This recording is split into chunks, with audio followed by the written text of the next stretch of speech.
dalala wa kulla dalalatin finnar. A yau muna 26 ga watan Rajab, hijira annabi sallallahu alaihi wa alihi wasallam shekara 1443, shine kuma 28 ga watan biyu miladiya 2022. ci gaba da karatunmu na littafin sunan abi dawud,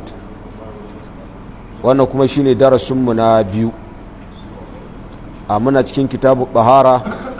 za mu tashi babi na biyu, babin rajuli ya tabawa ule baulihi. sai ƙwale ma'allif rahimahullahu ta'ala, babin rajuli ya tabawa ule baulihi. ma'ana babin da zai magana kan mutum yana tattala wurin da yake mai taushi yayin da zai bauli, ta yin da baulin ba zai da masa jikinsa ba. قال حدثنا موسى بن إسماعيل قال حدثنا حماد قال أكبرنا أبو التياح قال حدثني شيخ قال لما قدم عبد الله بن عباس البصرة فكان يحدث عن أبي هريرة رضي الله عنه، فكتب عبد الله إلى أبي موسى يسأل عن أشياء، فكتب إليه أبو موسى: إني كنت مع رسول الله صلى الله عليه وسلم ذات يوم فأراد أن يبول فأتى دمثا في أصل جدار فبال، ثم قال صلى الله عليه وسلم: إذا أراد أحدكم أن يبول فليرتد لبوله موضعا. daga Musa bin Ismail shi kuma ya ce Hammadu ya zantar da shi. Hammadu anan shi ne Hammadu bin Salama. Shi wannan Musa bin Ismail idan ya yi itilaƙin Hammad, to Hammadu bin Salama yake nufi. Suna cewa bai yi ruwaya gurin Hammadu bin Zaid ba sai yar kaɗan. Wasu ma suna cewa ruwaya su ga Hammadu bin Zaid ruwaya ɗaya ce tak. To shi kuma Hammadu daga Abu Tayya shine Yazid bin Humaid, wanda thika ne. shi kuma yace haddasani shaykhun, to sai a jala ya kasansa ko kaga an samu jahala a cikin isnadin. haddasani shaykhun, wannan shaykh din bai bayani wane ne wannan shaykh din ba, haka isnadi ya samu matsala kenan. an samu rawi mubham, rawun da ba san kowaye shi ba. qala lamma qadima abdullahi bin abbas al-basra, yace yayin da abdullahi dan abbasin Allah ya kara masa yadda ya gabato garin basara, fa kana ya hadithu an abi huraira radiyallahu anhu, ya kasance yana zantar da hadisai daga abu huraira Allah ya kara masa yadda. to shine faka taba abdullahi ila abi musa daga hadisan abu musa zance. to shine abdullahi dan abbas sai ya rubuta takarda zuwa abu musa ya tsalhu an ashiya, yana tambayarsa dangane da wasu abubuwa, tunda abu musa ta fuskar shekaru kaga yana gaba da abdullahi dan abbasin. abdullahi dan abbasin a rayuwar manzan Allah yaro ne shi, da yawa wasu abubuwan da aka yi ya rawaito da magurin sabon manzan Allah yake jin su. to faka taba ilaihi abu musa, sai abu musa ya rubuta zuwa gare shi cewa inni kuntu ma'a rasulillahi sallallahu alaihi wasallam zata yamin. abu musa ya ce na kasance tare da manzan Allah sallallahu alaihi wasallam a wata rana. fa arada an yabula, sai manzan Allah ya nufin an yabula zai yi bauli. wannan ke yana macewa aradul bashariya yana bujiro annabawan Allah. manzan Allah sallallahu alaihi wasallam yana bauli, yana bayan gari, yana jin yunwa, yana jin zafi, alaysa kadhalik. duk wanda yana bujirowa annabawan Allah. abinda baya bujirowa annabawan Allah a cikin aradul bashariya wanda akwai tawaya a cikinsa, mun sha maimaita wannan. misali ya ce annabi ya makanci, ko annabi ya gurgunci, ko annabi ya kuturce, wannan akwai tawaya a ciki, wannan ba zai samu annabawan Allah ba. amma wayancin aradul bashariya din da yake bujiro ko yana bujiro musu. to lokacin da annabi ya nufin an yabula, ya ce fa'ata damisan fi asar jidarin, sai ya je damisan shine makanus sahal, guri wanda yake mai taushi, irin gurin da idan mutum ya yi bauli kawai za ga baulin yana shige a cikin ƙasa,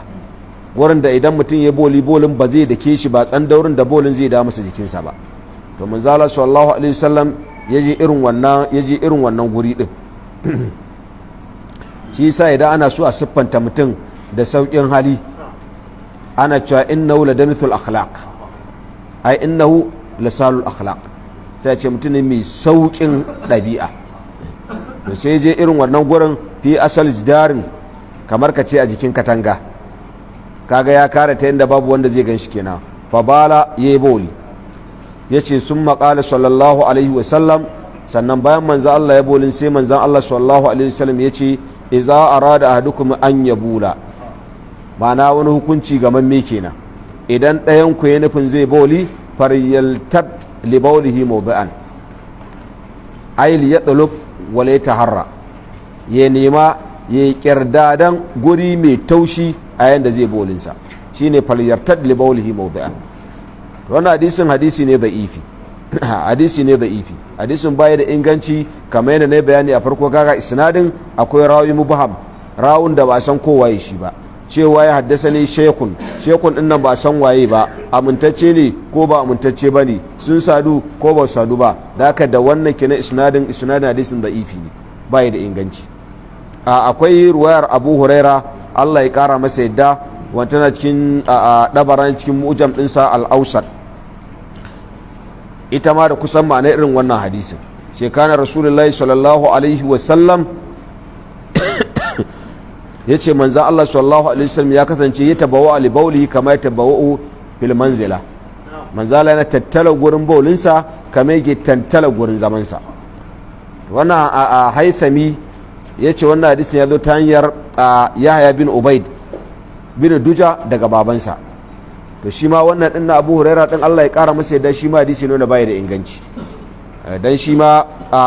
Yahya bin Ubaid bin Duja shi ma akwai rauni tare da shi. sai dai ma'anar hadisin, wasu hadisai ingantattu sun tabbatar da ma'anar hadisin, kamar hadisin Abdullahi dan Abbasin Allah ya kara masa yadda cikin sahihaini. mun karanta hadisin da kuwa karatun da ya bata, manzala ya wuce kabaruka guda biyu ko, manzala ce innahuma la yu'adhibani, kaga daga cikin su manzala ya ce da ɗayan kana la yastatiru min al-bawli, a wata ruwa din la yastanzihu min al-bawli, baya tsarkaka kenan, yakan bari fitsari ya dawo masa, baya tsaruwa ga barin fitsari da. yace manzon Allah sallallahu alaihi wasallam ya kasance iza dakhala al-khala'a, nan an ce iza dakala fi'ili madi ne, kaga an shiga ko, shi isa a cikin masu sharhin Bukhari kamar Ibn Battal da inda zai biya bukata din. Qala an Hammadin, ya faɗa daga Hammadu, shi wa kenan Musaddad bin Musarhadin, tunda in kun kula a isnadin to a ruwayar Hammad bin Zaid cewa ya Allahumma inni a'udhu bika. wa qala an Abdul Warith, yace shi kuma Abdul Warith cewa ya a'udhu billahi min al-khubuthi wal khaba'ith. kenan ruwayar ta bambanta, shi Musaddad a ruwayar da ya daga Hammad bin Zaid cewa ya Allahumma inni a'udhu bika min al-khubuthi wal khaba'ith, amma a ruwayar daga Abdul Warith shi kuma yace babu Allahumma, sai dai a'udhu billahi, sai ka lafzul jalala ko a'udhu billahi min al-khubuthi wal khaba'ith. an gane bambancin ko. qala Abu Dawud rawahu Shu'ba an Abdul Aziz, Abu Dawud yace Shu'ba ma ya rauci hadisi daga Abdul Aziz, kenan banda Hammad bin Zaid banda Abdul Warith, to Shu'ba ma ya ruwa gurin Abdul Aziz bin Suhaib daga Anas, shi kuma ya lafazin sa yake Allahumma shi ma inni a'udhu bika. wa qala marratan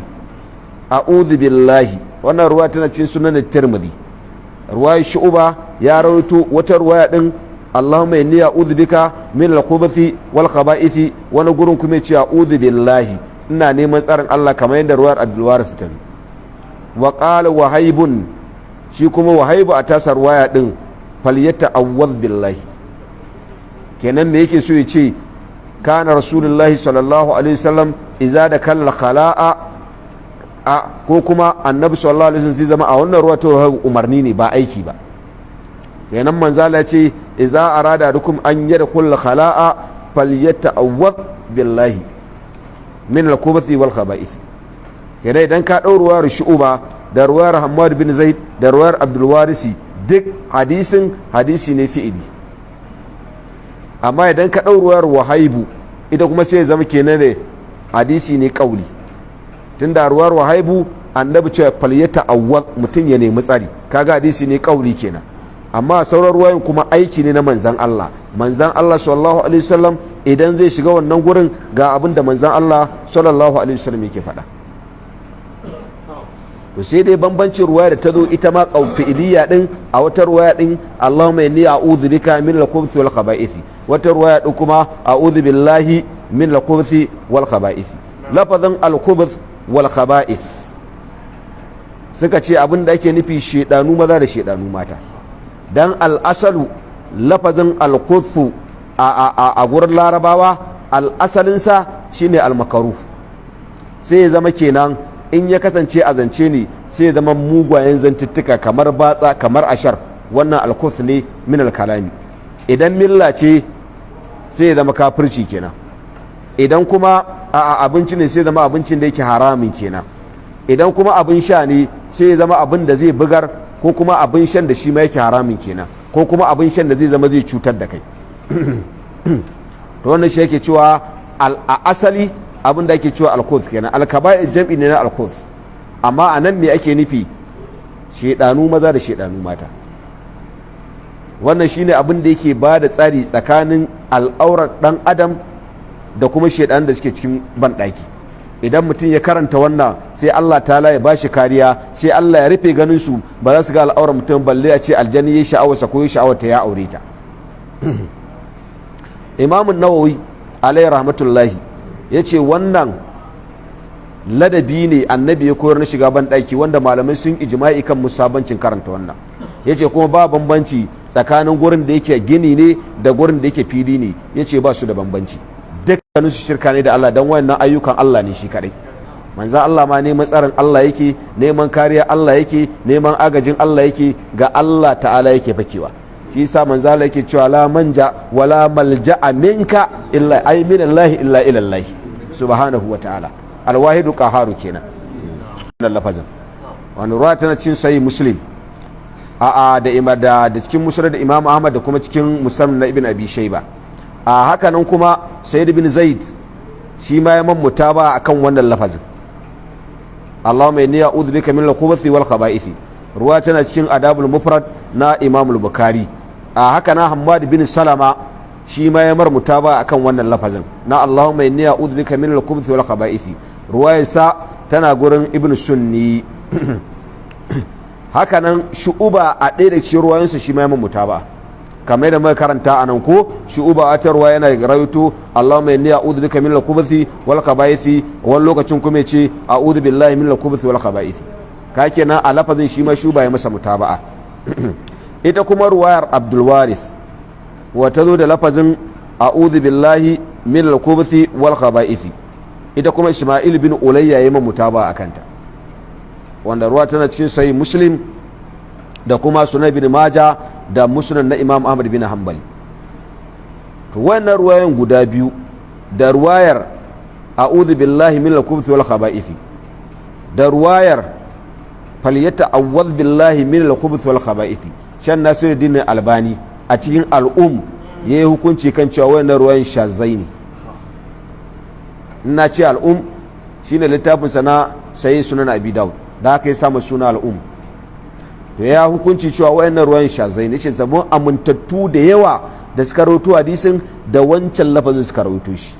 shi yasa daga Imam Bukhari ya kau da kai gabarin kowane irin lafazi, kawai ya rawaito iya wannan lafazin cikin sahihin sa Allahumma inni a'udhu bika min al-khubuthi wal khaba'ith, shine ya rawaito. shi yasa Shaitan Siddin Albani yake cewa abin da yafi kamata to a tsaya akan ruwayar Allahumma inni a'udhu bika min al-khubuthi wal khaba'ith. yace la'anna arjahu ruwayat, domin ita ce mafi rinjaye ruwayoyi, ita ce kuma ruwayar da shekaini dukkanin sun haɗu a kanta. Bukhari ya rawuce ta, Imam Muslim ya rawuce ta, kuma ita ce ruwayar da mafi manyan malamai al-huffaz as-thiqatu, ita ce ruwayar da kusan suka haɗu a kanta sabanin wayancan lafuzza. daga shi hukunci kan cewa lafuzzan guda biyu, da wanda ya zo lafzul jalala da lafazin da ya zo kauli din na mai umarni, yana ganin cewa lafuzza ne shazai ne. an fahimta ko? akwai ruwaya da Al-Hafiz Ibn Hajar alayhi rahmatullahi ya kawo ta cikin fatawul bari, dan ta shaida ga ruwaya da ta zo da lafzul jalala. Ruwaya ta zo ta hanyar umari shi ma daga abdulaziz bin muktar shi kuma daga abdulaziz bin suhaib wanda shi ne wanda sa abdulwari samar suka ruwaya a gurinsa da lafazin umarni kamar yadda wancan lafazin ya zo na aisham ko da lafazin umarni cewa idza dakaltum al-khala'a fa qulu bismillahi a'udhu billahi min al-khubuthi wal khaba'ith. Sai dai wannan ruwaya din duk da shi Abdulaziz bin al-Muktar duk da cewa fiqa ne to amma kamar Ibn Hibban ya ce kane kuɗe har ma shi ya bin ma'in yi mubalaga ma ya ce laisa bi shay'in. Kaga akwai maganganu a kansa daga ruwayarsa ba za ta iya karo da waccan ruwayar ba ta lafazin Allah mai niyya udbika min al-khubuthi wal khaba'ith. قال حدثنا حسن بن عمرو يعني السدوسي قال حدثنا وكيء عن شعبة عن عبد العزيز هو بن صهيب عن أنس بهذا الحديث يقول وأن إسناد دغ حسن بن عمرو السدوسي دغ وكيء دغ شعبة دغ عبد العزيز بن صهيب دغ أنس سيتي da wannan hadisin ma'ana hadisin da muka karanta قال يشي اللهم إني أعوذ بك kaga shi ma min al-khubuthi wal khaba'ith kaga ruwaya shu'ba kaga shu'ba yayi wa'ancan mutaba kamar yadda na fada cewa qala shu'ba qala marratan a'udhu billahi kamar yadda Abu Dawud ya fada a baya a wani lokacin kuma shu'ba sai ya rawaito ruwayar a'udhu billahi amma wacce ruwayar kamar yadda bayani tafi karfi mai lafazin Allahumma inni a'udhu bika min al-khubuthi wal khaba'ith qala dasana Amr bin Marzuq قال أكبرنا شعبة عن قتادة عن نضر بن أنس عن زيد بن أرقم عن رسول الله صلى الله عليه وآله وسلم وأن إسناد رجاله رجال البخاري ومسلم إسنادي ني إنغنتشن إسنادي رجال بخاري ومسلم daga Zaid bin Arqam Allah ya kara masa yadda yake cewa inna hazihi al-hushusha lafazin alhushush shine bandakai da guraren biyan bukata shine alhushush kamar yadda Abu Sulaiman al-Khattabi yake faɗa asalin kalma hashu jam'isa shine alhushush shine tattaran itatuwan da ya wannan suna to manzo Allah ya ce hakika ma'ana wa'annan bandakan ko guraren da ake biyan bukata sai ce mutabaratun kaga Allah bina ilil majhul gurare ne da ake halatto su waye suke halatto su aljanu da shedanu dama guraren kazanta to shedanu da aljanu ne suke halarta ai za ga han masu yin tsafe-tsafe da sire-sire ai sun fada da al'amuran kazanta kisa so da yawa za ga in an wa mutum sihiri ko hauka sai ga karshe bola yake bi da guraren kazanta sai da irin wannan guraren ake hada kullace-kullacen da za a yi a yana cikin hikima ɗin ta sa manzan Allah sallallahu alaihi wasallam ya karantar da mu shi ma yake in zai shiga nemi tsarin Allah kaga daga shedanu maza da shedanu mata saboda bandakai da gurin biyan bukata da guraren kazanta da bololi an fahimta matattara su ci to manzan Allah ya ce hakika suna halartar su yace fa idza ata'adukum la khala'a idan ɗayan ku ya zo wajen biyan bukata sawa'un bandaki ne ko ma ba bandaki ba falyaqul to yace a'udhu billahi min al-khubuthi wal khaba'ith kaga lafazin lafzul jalala din ya ƙara zuwa ko kenan kar a kirkita abin a ruwan da ya tasrihi cewa ya ji tunda atada thiqatun ne sabtun hafizun kawai tadlisi yake to yayi tasrihi cewa ya ji da kaga ruwar Abu Dawud da shi ta zo mana da ƙarin ilimi me ya ƙarin ilimin ta zo mana da shi shine wancan tadlisin na qatada ta kautar da shi da ka isnadi lafiya Sayyid bin Abi Aruba ya rawaito hadisin daga Qatada shi kuma daga Qasim bin Auf shi kuma daga Zaid bin Arqam maimakon a wannan isnadin Qatada daga Nadar bin Anas ko daga kuma Zaid bin Arqam amma a ruwayar da na kawo yanzu Sayyid bin Abi Aruba ne maimakon Shu'ba shi ya ruwaya gurin Qatada shi kuma Qatada maimakon Annabar bin Anasin to yana da wani malamin shine Qasim bin Auf. To shi ma Qasim bin Auf ya ruwaya ne kamar yadda Nadar bin Anas yayi a gurin Zaid bin Arqam, Allah ya kara masa yadda, wanda ruwaya din in ka duba tana cikin Sunan Ibn Majah da kuma Sunan Al-Baihaqi da Musnad Imam Ahmad, su suka fadda wannan hanya din. Shi isa Imam Tirmidhi alayhi rahmatullahi, dan shi isa ma zan yi magana tunda isnadin lafiya lau yake da ba zan yi wani magana akai ba. Ganin wannan hanya din da wasu hanyoyin da Tirmidhi ya kawo, da aka Tirmidhi ya illata hadisi. Tirmidhi cikin jami dinsa cewa a isnadin wannan hadisi akwai iddarabi, yace domin Hishamu Dustuwa'i da Sa'id bin Abi Aruba yace sun rawaito wannan hadisin da Qatada, yace shi Sa'idu ya ce an Qasim bin Auf kamar da na karuwa yanzu, an Zaid bin Arqam, yace shi kuma Hisham ad-Dustuwa'i shi kuma cewa an Qatada an Zaid bin Arqam. Kaga a ruwar Hisham ad-Dustuwa'i tsakanin Qatada da Zaid bin Arqam ba kowa, kawai shi da Qatada shi kuma Qatada daga Zaid bin Arqam. Amma a ruwa da muke kanta yanzu ta Shu'ba ka daga Qatada daga Nadar bin Anas, a ruwa Sa'id bin Abi Aruba daga Qatada daga washi kuma daga Qasim bin Auf, sannan Zaid bin Arqam, akwai mutum daya tsakanin su. To sai ya ce Shu'ba ya rawaci hadisin, haka nan Ma'amar ya rawaci hadisin daga Qatada su ma daga Nadar bin Anas kamar yadda muka karanta yanzu. Ita ce ruwa da Abu Dauda ya kawo tawa ta ainihin Shu'ba, kaga daga Qatada ga Nadar bin Anas. Sai ce Shu'ba ya ce daga Zaid bin Arqam, kaga a wata ruwa ta Shu'ba kenan shi ma daga kamar da makaranta daga Nadar bin Anas daga Zaid bin Arqam. Yace amma shi Ma'amar cewa daga Nadar bin Anas daga babansa, kaga ya canja sahabin. In kun kula da isnadin, wani gurin an canja sahabin, haka ne ko? Wani wajen an canja malamin Qatada, wani gurin kuma Qatada kai tsaye tsakanin sa Zaid bin Arqam ba kowa, a wasu ruwayoyin kuma tsakanin Qatada da Zaid bin Arqam akwai wani.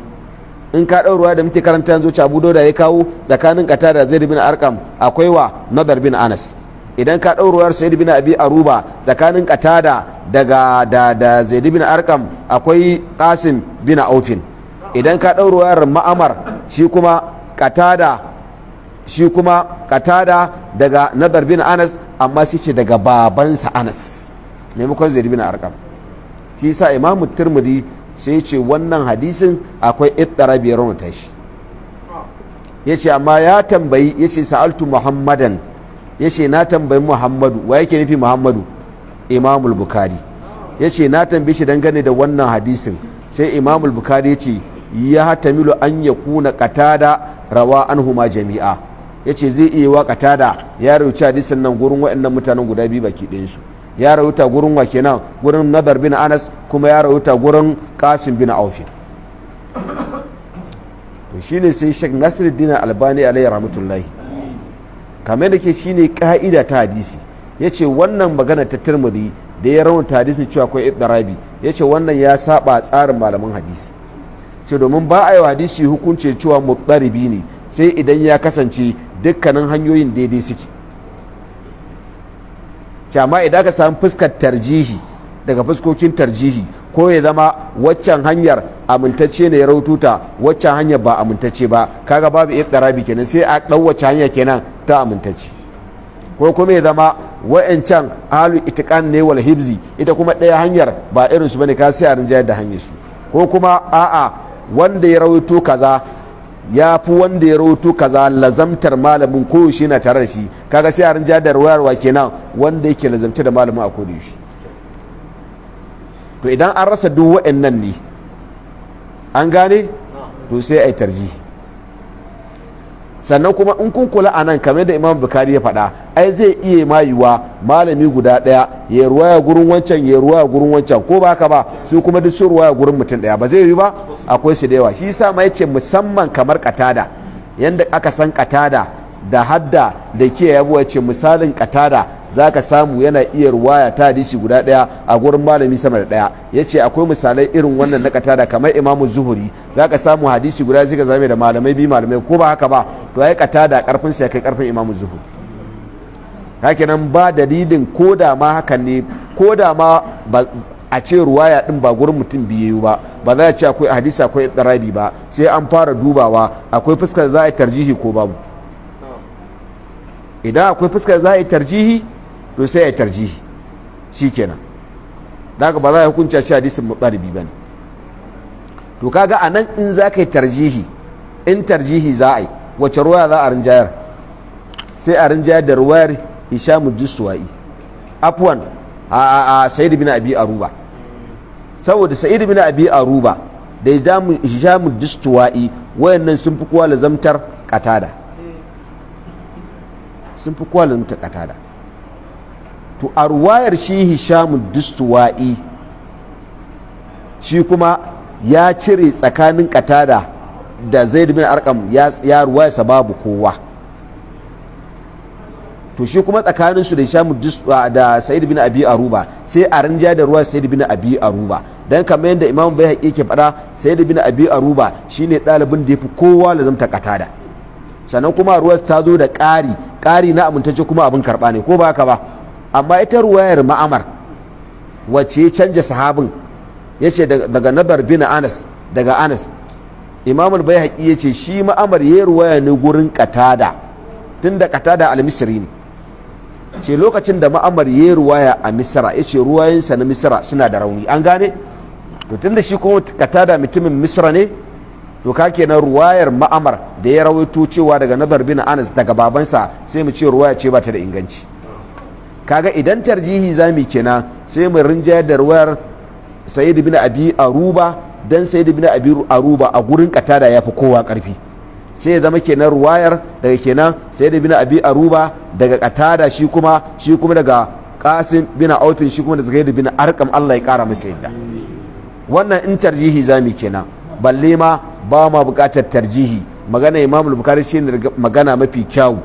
Katada ya rauci hadisin gurin Qasim bin Aufin, kama kuma yadda ya rauci hadisin gurin Nadar bin Anas, su kuma Nadar bin Anas da Qasim bin Auf su kuma duk su biyun su ruwayar hadisin gurin Zaid bin Arqam, Allah ya kara masa da. An fahimta abin da yasa ne wannan bayanin, ko wani zai leka ya ga ruwayar Tirmidhi ya ga abin da Tirmidhi ya faɗa, kai ya raunta hadisi lafiyar salo babu wani ittirabi a cikin sa, ko dai kai tarjihi. In ma ba za ka yi tarjihi ba mu buƙatar tarjihin, ma'ana in ma ba za ka ce zai iya waya rauta gurin wancan ya rauta gurin wancan ba, to sai ai tarjihi, ba za a rusa hadisi a ce akwai ittirabi ba, domin wani ya fi wani karfi a cikin ruwaya din. Ina fata mun fahimta. Amin ya Allah. Babu karayatul qibali qiblati inda qada'il hajati, babun karhancin fuskanta alqibla. Amma da yawa magabatan sun ce karhanci, abin da suke laƙin karhanci haramci, wanda kuma za ga shine yaran alqur'ani, shine yaran hadisan manzon Allah sallallahu alaihi wasallam. Allah ya ce, Allah ta'ala ya ce wa karrah ilaykumul kufra wal fusuqa wal isyana.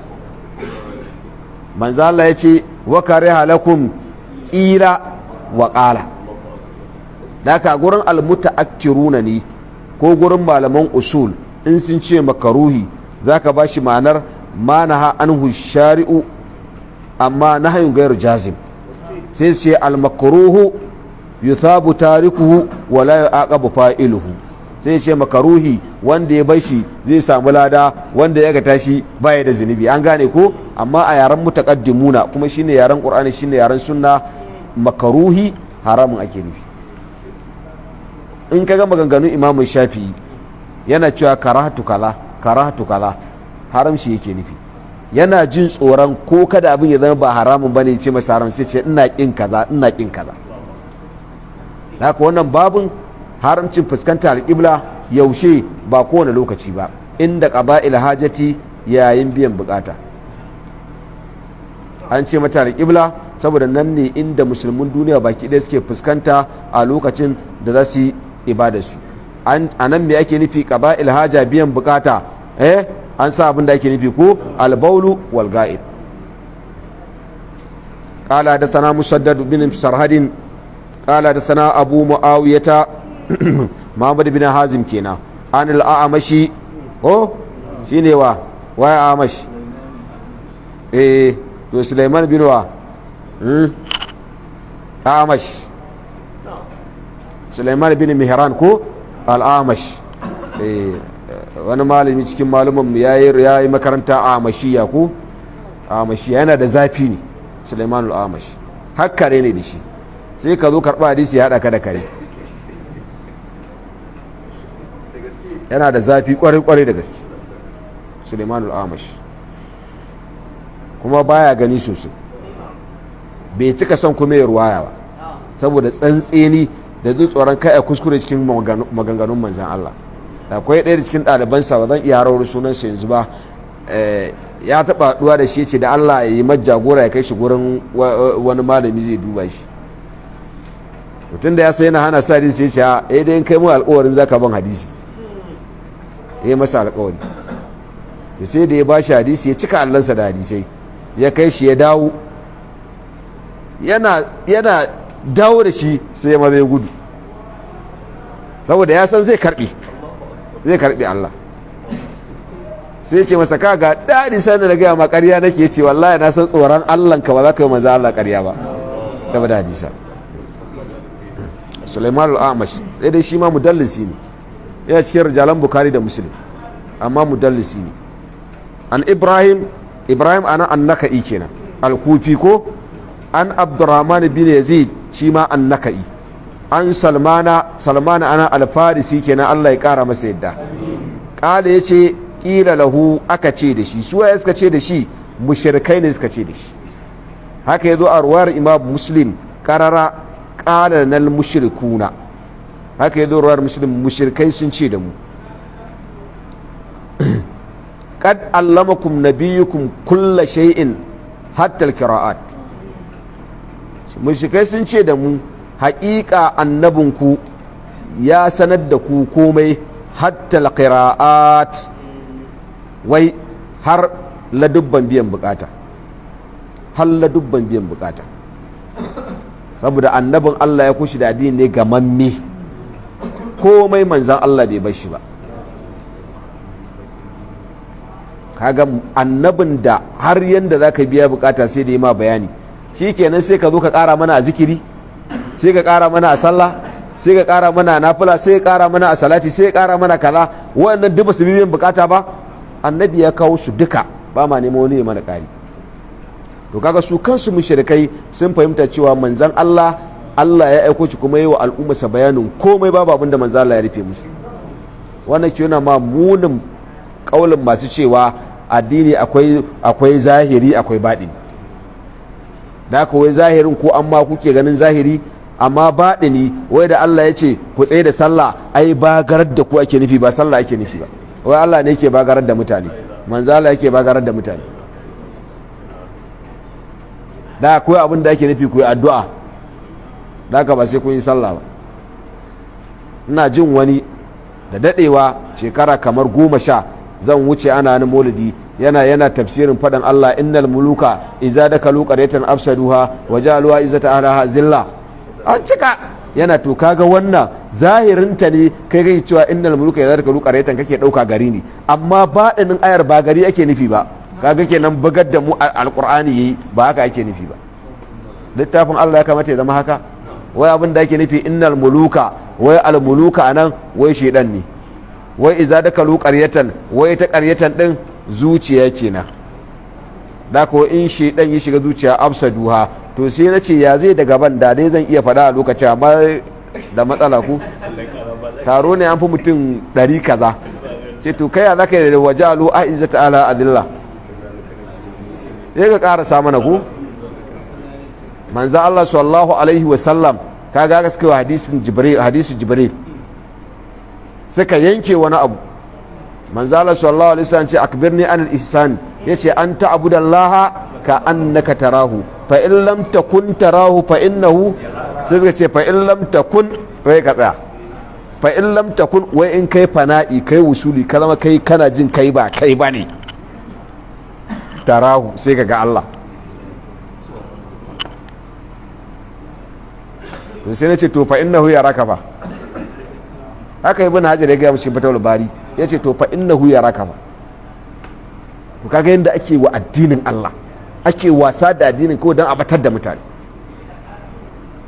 wani yaro da yake ga mun nake ga mar ai wannan magana ce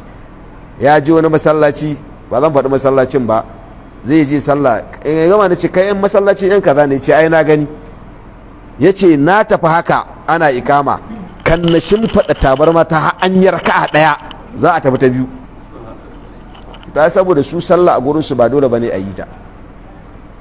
su suna ganin addini sallah ba garar da kai ba sallah ake nufi ba addu'a ake nufi bayan da za a yi manzan Allah ya zama haka bayan da za a yi addinin Allah ya zama haka annabi sallallahu alaihi wasallam har abin da ya shafi qira'at manzan Allah sallallahu alaihi wasallam kaga la dubba na wofantuwa la dubba na biyan bukata sai da manzan Allah ya sanar da mutane sallallahu alaihi wa alihi wasallam qala ajal ai na'am ko yace haka ne annabi ya koyar da mu komai har la dubban biyan bukata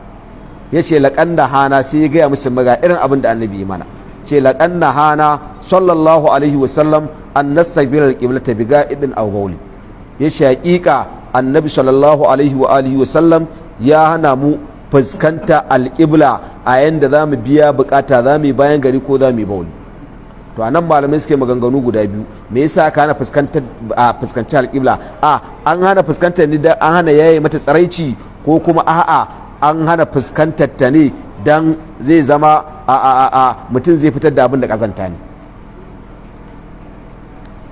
dan wanne ne wasu na gani dan abubuwa guda biyu ne saboda girman alƙibla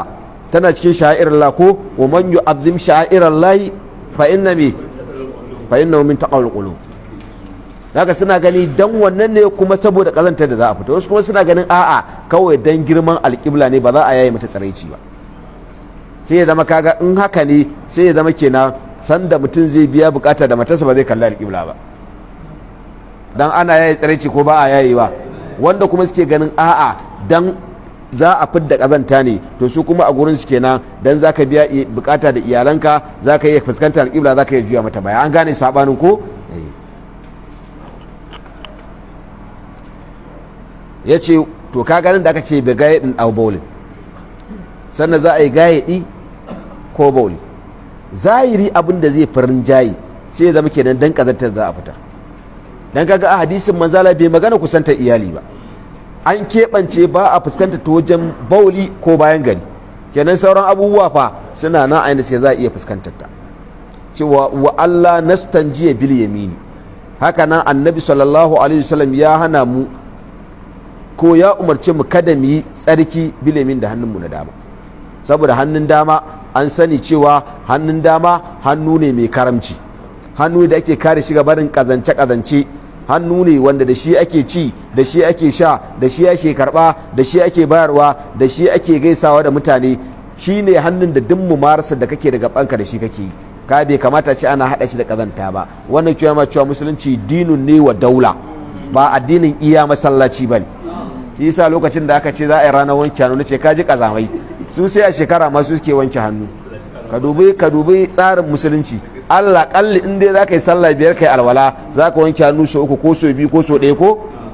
saboda wanke hannu yana da matukar muhimmanci ka gwada ka gani duk inda kai wata mu'amala ka wanke hannu ka sai ka ji lafiyar jikinka ta canja yana da wannan tasirin wanke hannu ba ana corona ka ce ku dinga wanke hannu ba a gani yana da matukar muhimmanci wanke hannu kuma lokacin za ga hannun ka fes amma dan Allah sa'o mu kun je ga dattin da zai fito ka bai kamata hannun dama ya zama shine hannun da za a yi wannan abubuwan da shi ba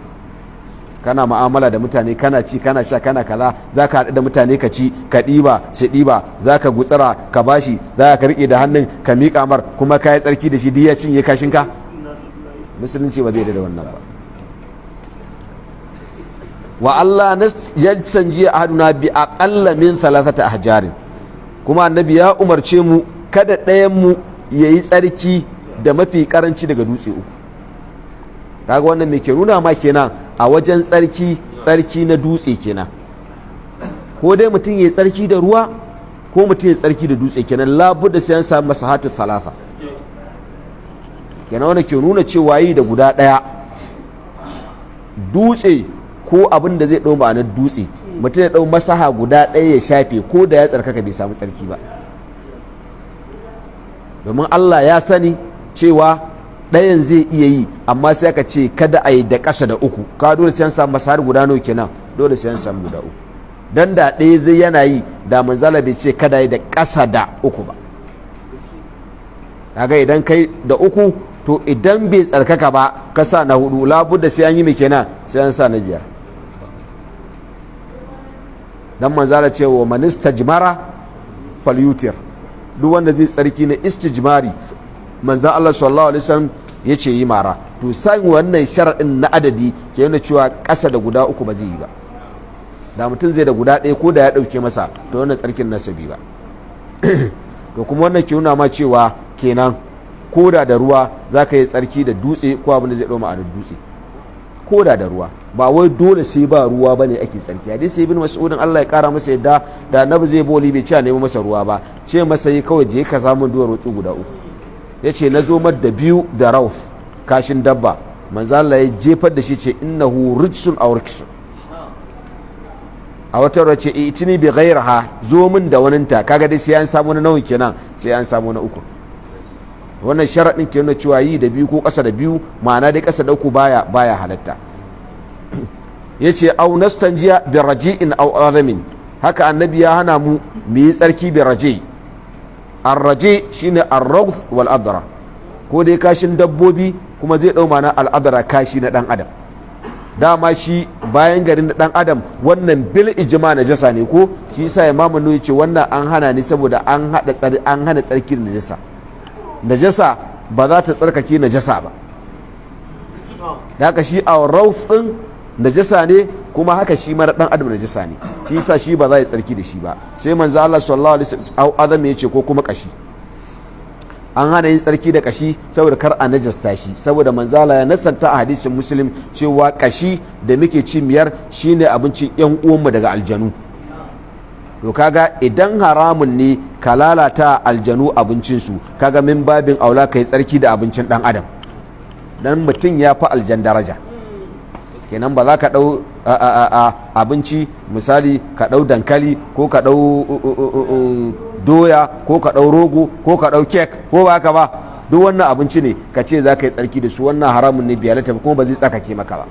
saboda abincin ɗana idan an hana da abincin aljan min babi aula a hana da abincin ɗana. Shi sa nawawi yace abin da isa manzan Allah ya hana yi da kashi yace saboda kasantuwarsa abinci ne na aljanu, yace kamar yadda wannan ke faɗakar da muke nuna cewa dukkanin wani abin da yake abinci ne baya halatta a yi irin wannan da shi, ma'ana ya tsarki da shi. Wannan hadisin za ka ga Imam Muslim alayhi rahmatullahi kudani shi ma ya ce isnadin hadisin isnadi ne ingantacce, zaka hadisin a tabbataccen hadisi ne. Wayannan sun fidda wayannan da lissabu sun fidda hadisin. Muslim, Darul Qutni, Ibn Majah, Al-Bayan sama suka fitar da shi, ba ma sashin hadisin suka fitar da shi ba. قال سنا عبد الله بن محمد النفيلي قال حدثنا ابن المبارك عن محمد بن عجلان عن القعقاع بن حكيم عن ابي صالح عن ابي هريره رضي الله عنه قال قال رسول الله صلى الله عليه وسلم. daga abu huraira Allah ya kara masa yadda wannan hadisin isnadinsa isnadi ne hasan, abin da ya sauko hadisin bai kai darajar hadisi sahihi ba shine isnadin akwai Muhammad bin Ajlan, wanda Muhammad bin Ajlan hadisansa a malaman shi maganganu a kansa, daga hadisin hadisi ne hasan, ba zai sauka barin darajar hadisi hasani ba amma bai kai darajar hadisi sahihi ba, daga wani isnadi ne hasan. sai dai da ke hadisi yana da wasu hadisan da suka zo da ma'anoninsa, to la'alla wannan su karfafa hadisin iya zama sahihi kamar da su malamai suka sa hashi. daga abu huraira Allah ya kara masa yadda ya ce kala rasulullahi sallallahu alaihi wasallam, ya ce manzan Allah sallallahu alaihi wa alihi wasallam ya ce inna ma ana lakum bi manzilatil walidi uallimukum, manzan Allah ya ce ni kaɗai dai ni a gurinku kamar matsayin uba nake. manzala ya ma fi uba ko dan irin kaunar da manzon Allah yake mana, da yanda annabi yake jin kanmu, da yanda annabi yake son mu samu rahamar Allah, da yanda manzon Allah yake ba mu kula ko na irin halaye, ba wani iyaye da zai yi dan adam wannan abu. Har a filin alkiyama manzon Allah ba zai manta da mu ba, zai ta roƙon Allah sai an bashi ceton mu. To manzon Allah ce ni a gurin kamar matsayin uba nake a gurin ku. Sai manzon Allah ce wa allimukum, ina sanar da ku, ina karantar da ku. Annabi babu abin da bai karantar da al'umma ba. Sai manzo Allah ya ce fa idza atadakum al-gha'iba, idan ɗayan ku yazo al-ga'id, shi ma dai wajen biyan bukata. Al-ga'id shine gurin da ya zama kanun khal, gurin da ba kowa, wanda in mutum zai biya bukata nan zai je inda ba kowa dan kada wani ya ganshi. To amma daga baya sai zama ita bukata na ce mata al-ga'id, kamar yadda a Hausa ana zuwa bayan gari a biya bukata ko, sai aka mai da sunansa kawai ina ka ce bayan gari nayi, shikenan kawai, ko ba haka ba, ko ana kewaya ba sai ce kewayawa nayi. Idan ɗayan ku ya je bayan gari dan ya biya bukatarsa, sai manzala ce fala yastaqbil al-qiblata wala yastadbirha, kada ya fuskanci al-qibla kuma kada ya juya al-qibla baya. Sai ce wala yastadib bi yaminihi, haka nan al-istidaba anan ay al-istinja, manzala ce kada yi tsarki da hannunsa na dama, kamar da makaranta a ruwayar ta gabata. Wa kana ya'muru bi thalathati ahjarin, ce manzala ya kasance yana umarni da ai tsarkin da duwar watsu guda uku. Wa yanha anir rawthi war rimma, manzala ya hana ai tsarki da ar-rawth, kashin dabba, war rimma ai al-azamul bali, irin kashi da aka ci tsoho aka jefar, shi ma manzala ya hana. Wannan daidai ke da ruwa da makaranta yanzu. Wannan hadisin a Muslim ya fitar da wani sashi na hadisin, Muslim bai fitar da shi duka ba, amma Imamun Nasa'i ya fitar da shi, Ibn Majah ya fitar da shi, kuma ta hanyar shi Qaqa bin Hakimin din, kamar yadda ake anan daga Abu Salih daga Abu Huraira, Allah ya kara masa yadda. Muslim ya fitar da sashin hadisin, ya fitar da hadisin shi Muslim ta hanyar Sahal, ba ta hanyar da wannan, ba ta hanyar Muhammad bin Ajlan ba, ta hanyar Sahal, shi kuma daga Qaqa din, shi ma kuma daga ainihin Abu Salihin daga Abu Huraira, Allah ya kara masa yadda, da lafazin idza jalasa ahadukum ala hajatihi fala yastaqbilu al-qiblata wala yastadbirha. Manzala ce dan ɗayan ku ya zauna li hajatihi dan ya biya bukatarsa. Al-qu'ud anan ai kamar kace tsugunu, idan mutum ya tsuguna dan ya biya bukatarsa, sai manzala ya ce kada ya fuskanci al-qibla kuma kai ya juya mata baya. Wannan shine abin da Muslim ya rawaito wannan hadisi. قال حدثنا مسدد بن مسرهد قال حدثنا سفيان عن الزهري عن عطاء بن يزيد الليثي عن ابي ايوب روايه قال daga Abu Ayyub al-Ansari, Allah ya kara masa yadda. Wannan hadisin hadisi ne da Imam al-Bukhari ya fitar da shi, Imam Muslim ya fitar da shi. Kuma dukkaninsu da Bukhari da Muslim sun fitar da hadisin ta wannan hanyar, ta hanyar Imam Zuhri. Duk da Imam al-Bukhari ya fitar da shi ta hanyar Ali bin Abdullah, ya fitar da shi ta wannan hanyar, ta hanyar Ali bin Abdullah. Muslim ya fitar da shi ta hanyar Sufyan bin Uyayna.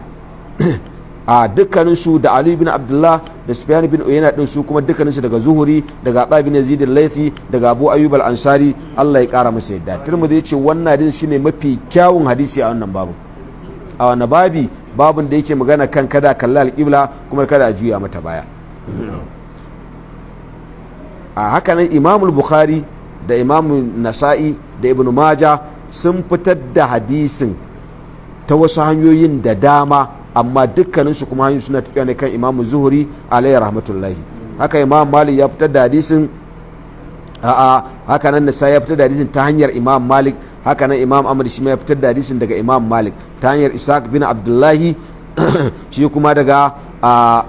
Ibn Abi Talha, shi kuma daga Rafi bin Ishaq, shi kuma daga Abu Ayyub al-Ansari, Allah ya kara masa yadda. Haka nan Hammam ya musu mutaba ruwayatan cikin musnad Imam Ahmad. Haka nan banda hanyar Zuhuri din hadisin an fidda shi to hanyoyi, inda hadisi ne tabbataccen hadisi, kamar yadda Tirmidhi ya faɗa, shi yasa yace shine hadisi mafi inganci a wannan babu. Yace manzan Abu Ayyub ya rawaita ruwayatan daga manzan Allah, wa qala yace za a taitumul ghaida, manzan Allah yace dan ko zo gurin biyan bukata fala tastaqbilul qiblata bi ga'idin wala bawl, kada ku fuskanci alqibla bi ga'idin dan yin bayan gari wala bawl, kuma kada ku fuskanci alqibla da yin bawl. sai manzo Allah ya ce walakin sharriqu aw gharibu. Abu Sulaiman Kadabi ce wannan kitabun lil ahli Madina wa liman kana qiblatuhu ala zalika samt. Yace wannan manzan Allah yana magana ne da mutanen Madina da su da duk wanda alƙibla su take wannan bangaren. Dan manzo Allah ce kar ku kalli alƙibla kar ku juya mata ba, sai ce walakin sharriqu, sai dai ku kalli gabas aw gharibu ko kalli yamma. Ka kai dan Najeriya baka san wannan ba sai ka rude ko to ya za a ce kan da kalli gabas kan da kalli yamma, a ya za a ce kai na kalli gabas na kalli yamma, kuma an ce kan na fuskanci alƙibla saboda kai da wanda suke nan barin ku ne alƙibla ku take gabas. Kaga kenan sai zama mu yan nan yankin sai a ce kenan mu kuma kan mu kalli alƙibla sai dai mu kalli kudu ko mu kalli ina ko mu kalli arewa. An fahimta ko? Sai Abu Waiba ya ce faqadim na shama, sai muka gabato garin Sham. Fo janna marahi da qadbunyan qibla al-qiblati, yace muka samu bandakan su an gina su suna fuskantar alƙibla. Ka san banɗaki lokacin ka shiga kana shiga ko ba a gaya ma za ka gane in an shiga wannan banɗaki na ke kalla. Duk wanda ya san tsarin banɗaki ya san haƙiƙi. To zai da gaske ga banɗakansu an musu ginin da in ka shiga alƙibla za ka fuskanta. Ya ce fa kunna nan harifu anha wa nastaghfirullah. Ya ce mun gane in mun shiga sai mu karkace anha gabarin alƙibla amma wa nastaghfirullah, amma mu ta neman gafarar ubangiji.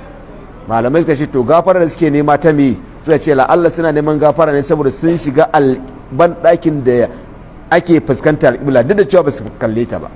Ce ko kuma suna neman gafara Allah ne ko la'alla sun yi kuskure bai sani ba sun fuskanci alƙibla din, shi za suke neman gafara Allah subhanahu wataala bisa wannan kuskure din. Wannan magana ta a fuskanci alƙibla ko a juya mata baya matsala ce wacce akwai maganganu aƙalla guda 4 a kanta. An fahimta ko? To amma abin da yasa ban ce komai ba saboda muna kare wannan babin,